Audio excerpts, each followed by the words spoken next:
नमस्कार मित्रों, स्वागत है आपका ज्ञान गंगा आयुर्वेदा क्लासेस में। आज से हम लोग इस ज्ञान गंगा आयुर्वेदा क्लासेस में आयुर्वेद से संबंधित हम लोग बात करने वाले हैं। इस पूरे प्रकरण को या जो भी हम लोग बात करेंगे आयुर्वेद से संबंधित, उसको हम लोगों ने एक स्पेसिफिक नाम दिया है, उसको बोलेंगे आयुर्वेद वाला। इस आयुर्वेद वाला जो टॉपिक है या इस तरह से हेडिंग है, इसके अंतर्गत हम लोग कहीं न कहीं पूरे आयुर्वेद की बातें करेंगे। तो हम लोग पढ़ रहे हैं बीएमएस फर्स्ट ईयर का जो फर्स्ट प्रोफेशनल होता है, उसके विषय में पढ़ेंगे रचना शारीर। रचना शारीर एक विषय होता है, उसके बारे में हम लोग आज शुरू करते हैं। तो आइए शुरू करते हैं कि अगर रचना शारीर को पढ़ना है तो सबसे पहले हमें कौन कौन सी बुक के बारे में पढ़ना है। तो यहाँ देख रहे होंगे रचना शारीर के बुक्स कौन कौन से हैं। तो रचना शारीर की बुक की जब बात करते हैं तो उसमें भी होता है कि कौन कौन से थ्योरी के बुक होते हैं और कौन कौन से प्रैक्टिकल के बुक होते हैं। थ्योरी की जब भी बात करते हैं तो उसमें भी होता है कि थ्योरी में भी कौन कौन से आयुर्वेद से रिलेटेड पढ़ने हैं और कुछ मॉडर्न की बात हम लोग ने यहाँ पर करेंगे। तो देख रहे होंगे यहाँ पर आयुर्वेद से संबंधित, तो आयुर्वेद से संबंधित हम लोग देख रहे हैं यहाँ पर कई किताबों का हम लोग ने वर्णन किया है। तो यहाँ सबसे पहले नंबर पे देख रहे होंगे आयुर्वेदीय रचना शारीर, आयुर्वेदीय रचना विज्ञान। तो यहाँ देख रहे होंगे आयुर्वेदीय रचना विज्ञान क्या है कि एक बुक है जिसके राइटर है डॉक्टर ताराचंद शर्मा, जिसको एक ही वॉल्यूम में एक्सप्लेन किया गया है। तो आयुर्वेदीय रचना विज्ञान, जिसके राइटर है डॉक्टर ताराचंद शर्मा, तो सिंगल एक वॉल्यूम होता है। और फिर देखेंगे दूसरे जो बुक का नाम है, दूसरे बुक का नाम है रचना शारीर विज्ञान। रचना शारीर विज्ञान, इसके राइटर है डॉक्टर महेंद्र सिंह। तो रचना शारीर विज्ञान के जो राइटर है डॉक्टर महेंद्र सिंह है। ये दो पार्ट में है, वॉल्यूम 1 एंड वॉल्यूम 2। तो यहाँ देख रहे होंगे 2 पार्ट्स में है, वॉल्यूम 1 एंड वॉल्यूम 2 की बात हम लोग कर रहे हैं। अब बात कर लेते हैं कि तीसरी बुक है रचना शारीर विज्ञान, उसी नाम से तीसरी बुक है जिसके राइटर है डॉक्टर दिनेश बालकृष्ण नाइक। इसके भी 2 वॉल्यूम है, वॉल्यूम 1 एंड वॉल्यूम 2। इन तीनों बुक की बात करेंगे तो तीनों बुक में हम देखते हैं कि एक सीक्वेंस में 1 and 2, first and second volume आपको जरूर लेना चाहिए, जिसका आयुर्वेदिक रचना विज्ञान डॉक्टर ताराचंद शर्मा, जिसके एक ही पार्ट है, जबकि रचना शारीर विज्ञान रिटेड बाय डॉक्टर महेंद्र सिंह, इसके दोनों वॉल्यूम को आपको लेना चाहिए। अब इन दोनों बुक की थोड़ी सी हम लोग आपस में कोरिलेट कर लेते हैं कि आयुर्वेदिक रचना शारीर विज्ञान जो होता है डॉक्टर ताराचंद शर्मा के द्वारा जो लिखी गई है, बहुत ही अच्छी बुक है और इसमें चरक सुश्रुत और अन्य सभी के मतों का वर्णन किया गया है। और एक्सप्लेनेशन यहाँ पर एक्सप्लेनेशन के पॉइंट ऑफ व्यू से ये बहुत अच्छी बुक है आयुर्वेद के पॉइंट ऑफ व्यू से। दूसरे नंबर पे देखते हैं रचना शारीर विज्ञान, डॉक्टर महेंद्र सिंह की है। ये भी बहुत अच्छी बुक है और ये फर्स्ट एंड सेकेंड पार्ट में है। ये इसके साथ इसमें क्या है कि आयुर्वेद के साथ साथ इन्होंने मॉडर्न की भी चीजें दे रखी है, तो कुछ हेल्प हमसे वहां मिल जाता है। लेकिन अगर हमें बात करनी होगी मॉडर्न की, तो हम लोग मॉडर्न की यहाँ पर डिफरेंट बुक्स के बारे में बात करेंगे, तो उसको मॉडर्न को वहां से पढ़ लेंगे। बट ये भी अच्छी बुक है। तो मेरे हिसाब से जो 1 नंबर और 2 नंबर की जो बुक है डॉक्टर ताराचंद शर्मा और डॉक्टर महेंद्र सिंह की बुक आपको प्रिफर करना चाहिए।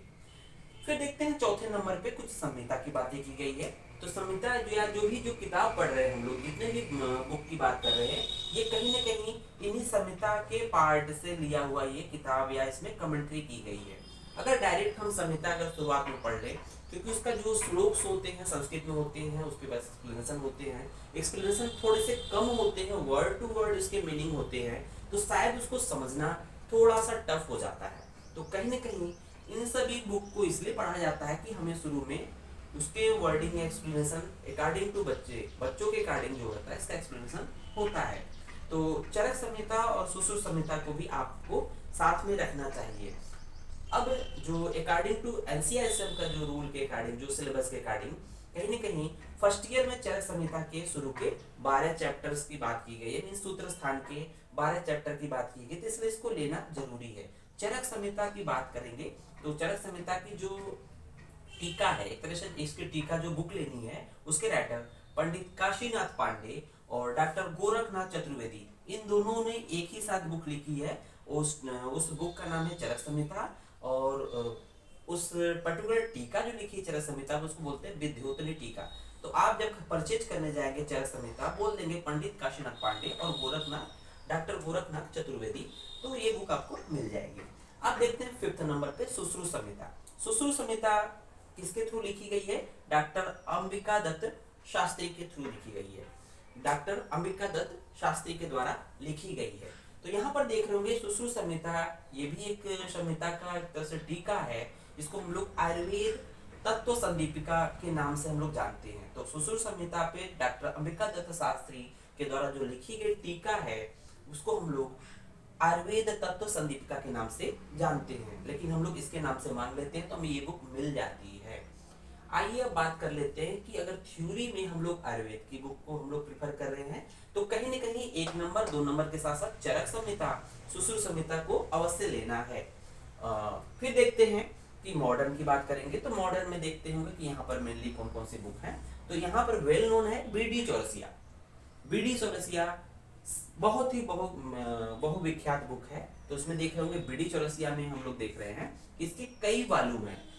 अब जो है बीडी चौरसिया में देखेंगे तो सबसे पहले एक 0 वॉल्यूम होता है, बहुत ही इंट्रोडक्शन के पॉइंट ऑफ व्यू से, मींस पूरे के पूरे जो टर्मिनोलॉजी की बात की गई है, जो भी एक्सप्लेनेशन है पूरे वॉल्यूम में, उसका इन शार्ट एक्सप्लेनेशन है इस 0 वॉल्यूम में। तो 0 वॉल्यूम जरूरी है लेना, तो 0 वॉल्यूम लेते हैं। उसको 0 वॉल्यूम के नाम से जाते हैं क्योंकि बहुत ही पतली सी किताब होती है।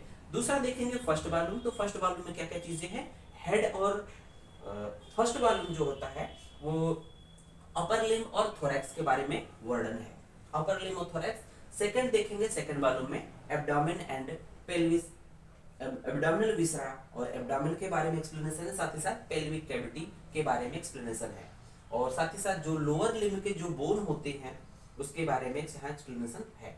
फिर देखेंगे थर्ड में। थर्ड में क्या होता है कि यहाँ पर हेड और नेक का एक्सप्लेनेशन किया गया है।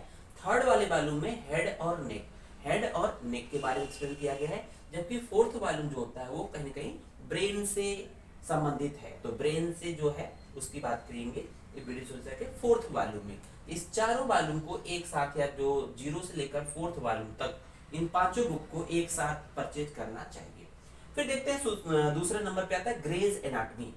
ग्रेज एनाटमी वेल नोन है, मींस इसको हर कोई जानता है ग्रेज एनाटमी, बट ये पढ़ने के पॉइंट ऑफ व्यू से इसका एक्सप्लेनेशन बहुत ही डिटेल्ड होता है, इसलिए थोड़ा सा टफ पड़ जाता है बच्चों के पर्पज से, मींस स्टूडेंट के पॉइंट ऑफ व्यू से देखा जाए। अगर स्टूडेंट इसको थोड़ा सा इजीली पढ़ सकते हैं ग्रेज, तो उसका एक दूसरा वर्जन आया है Gray's anatomy for student. Gray's anatomy for student के नाम से आया है, इसको परचेज करना चाहिए मेरे हिसाब से। तो इसका मतलब बीडी चौरसिया तो परचेज करना ही करना है, साथ ही साथ ग्रेज एनाटमी फॉर स्टूडेंट को भी परचेज करना चाहिए। फिर उसके बाद देखेंगे कि हम लोगों ने थ्योरी की बात किया, थ्योरी में हम लोगों ने आयुर्वेद के कुछ 5 बुक की बात किया, मॉडर्न की बात किया। तो थ्योरी में भी देखें बीडी चौरसिया की है, ग्रेज एनाटमी है, और ग्रेज एनाटमी फॉर स्टूडेंट की बात किया।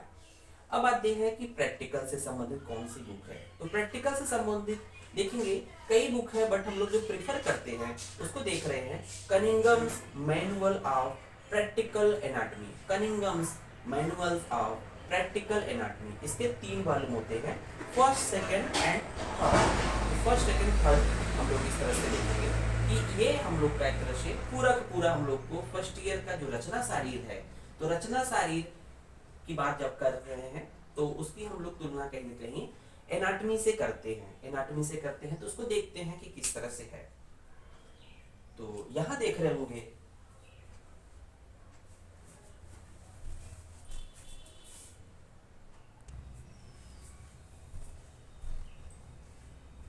अब इसके बाद हम लोग बुक की बात करने के बाद हम लोग देखते हैं कि जो रचना शारीर है इसका क्या मीनिंग है और इससे रिलेटेड और कौन कौन से टर्म आते हैं। तो देख रहे होंगे यहाँ पर रचना शारीर जो शब्द है वो 2 शब्दों से मिलकर बना है, एक है रचना, दूसरा है शारीर। तो यहाँ देख रहे होंगे रचना और शारीर। तो रचना का मतलब क्या होता है इसको जान लेते हैं। रचना का मतलब होता है कि इसका निर्माण। रचना का मतलब होता है निर्माण किससे होता है? घटक से होता है, घटक, ठीक है। रचना का मतलब होता है निर्माण, मीन्स किससे बना हुआ है, मीन्स बना किससे है, मीन्स कौन कौन से घटकों से मिलकर बना हुआ है। शारीर का मतलब समझ लीजिए, इंपॉर्टेंट है। शारीर का मतलब होता है शास्त्र। शारीर का मतलब शास्त्र होता है। शास्त्र की जब भी बात करते हैं तो हम लोग जब बात करते हैं कि आयुर्वेद एक शास्त्र है, आयुर्वेद को पढ़ने के लिए हमने कई शास्त्रों का सहारा लेना पड़ता है। जैसे कि हम लोग बात करते हैं चरक संहिता, चरक संहिता, सुश्रुत संहिता,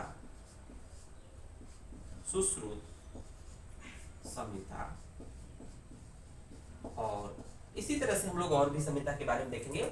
बट ये शास्त्र क्या है? चरक संहिता, सुश्रुत संहिता। मीन्स शरीर का वर्णन कहाँ पर है। शरीर का मतलब होता है कि ये शरीर, बॉडी, शरीर अलग है, शारीर अलग है। शरीर मतलब होता है बॉडी, तो यहाँ पर शरीर का मतलब, यहाँ शारीर तो मतलब शास्त्र हुआ, बट शरीर का मतलब क्या हुआ? शरीर का मतलब बॉडी, तो ये है आपका बॉडी। तो यहाँ देख रहे होंगे कि बॉडी के बारे में, शरीर के बारे में इस शास्त्र या शरीर में जहाँ पर वर्णन होता है उसको बोलते हैं रचना शारीर। रचना शारीर इसको बोलते हैं।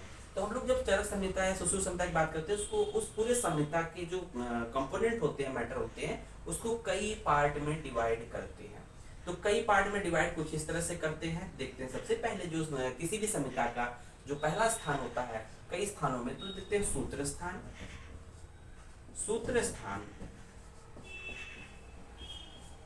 दूसरे नंबर पे आता है निदान स्थान। उसके बाद देखेंगे तीसरे नंबर पे है विमान स्थान।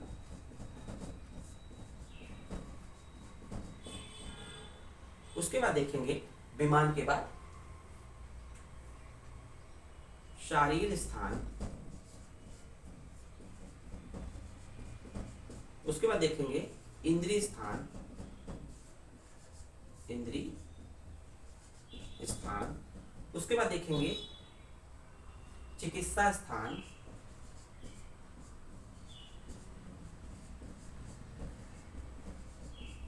और नेक्स्ट दो लास्ट बचे हुए हैं कल्प स्थान और सिद्धि स्थान। कल्प स्थान और सिद्धि स्थान, सिद्धि स्थान। तो इस तरह से हम लोग चरक संहिता को बांटते हैं। तो ये डिफरेंट स्थान है, जिसमें देख रहे होंगे कि ये शारीर क्या है, जो शारीर स्थान है, यहाँ पर से मैटर रचना शारीर मीन्स यहाँ पर वर्णन है। रचना मीन्स शरीर का वर्णन कहाँ है? शारीर स्थान में हम लोग देख रहे हैं कि ये वर्णन आया है। इसी तरह से सुश्रुत संहिता के भी डिफरेंट स्थान होते हैं, उसके भी शारीर स्थान में शरीर का वर्णन है। तो इसके भी शारीर स्थान में शरीर का वर्णन है। ये शरीर का वर्णन आया है, शारीर स्थान में शरीर का वर्णन आया है। तो यहाँ पर हम लोगों ने बात किया रचना शारीर। एक शब्द होता है, एक टर्म होता है शरीर रचना, बहुत ही कंफ्यूजिंग है। शरीर रचना, तो ये देखेंगे शरीर रचना। तो यहाँ देख रहे होंगे कि यहाँ पर रचना तो कॉमन है, रचना का जो शब्द है ये रचना, ये भी कॉमन है। तो एक तरह से ये भी डिपेंड करता है, इस तरह से होगा कि इस रचना का निर्माण घटक, मतलब कौन कौन से घटकों से शरीर का निर्माण हुआ है। शरीर का मतलब यहाँ पर देख रहे होंगे ह्यूमन बॉडी, वही बॉडी ह्यूमन बॉडी। तो ये है ह्यूमन बॉडी वाला पार्ट, दैट इज कॉल्ड शरीर। तो ये है शरीर और शारीर में डिफरेंशिएशन। तो अल्टीमेट क्या आया कि शरीर का क्या मीनिंग है और शारीर का क्या मीनिंग है। तो यहाँ पर हम लोग का बन के आया कि हम लोग देख रहे होंगे शरीर का अर्थ क्या दिया है कि ह्यूमन बॉडी हो गया, जबकि शारीर का मतलब शास्त्र। तो देख रहे होंगे शारीर का मीनिंग क्या हो गया? शास्त्र, जबकि शरीर का मतलब क्या हुआ कि ह्यूमन बॉडी, सिंपल बॉडी हम लिख ले रहे हैं। तो इस तरह से हम लोग बात कर रहे हैं। धन्यवाद।